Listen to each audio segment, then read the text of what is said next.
Ben Buckley, the Hunter Sports Group's main argument is the unsustainability of the competition. $27 million of losses in the last season and projected losses for next season. Is that grounds for, if you like, this betrayal? No, it's not grounds. They have a contract that goes out to June 2020.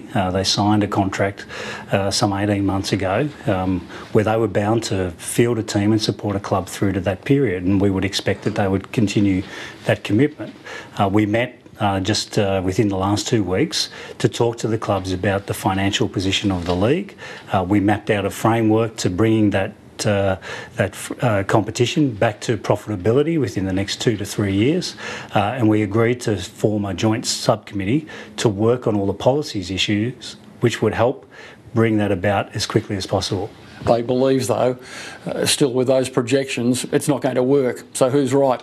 Well, it's not a projection for every club. Their club operates at a substantial loss because they choose to overinvest in their administration, in their players, in their coaching staff.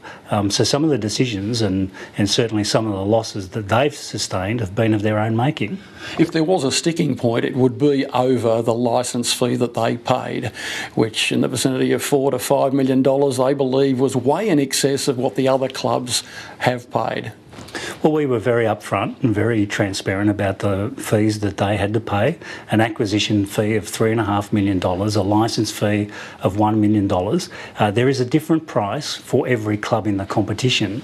A club in Melbourne is worth something different than a club in Adelaide, which is worth something different to a club in Brisbane. They had an extended period to do their due diligence. I assume that they did it, and then they agreed to pay the fee. So we believe that we've acted honourably, that we've acted transparently, and that they had all the information at their fingertips to make an informed decision. So you're comfortable they were treated fairly in the process, and if they weren't, you had the opportunity to find out, Nathan Tinkler. Absolutely, they were treated fairly, and we certainly gave them the opportunity to do further due diligence. They had an interim licence upon which, during that period of time, I think it was 6 months, that they could do further due diligence, and at that point choose to either continue to go on or stop, and they chose to exercise that option within a matter of weeks.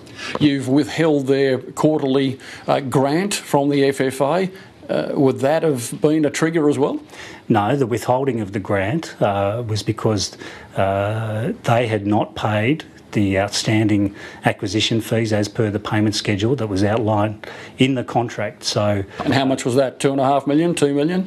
Well, $3.5 million. That's been commented on by Hunter Sports Group. That was payable over a period of time in instalments. We weren't receiving those payments, so we withheld them from the quarterly grants, which our other clubs would expect us to do.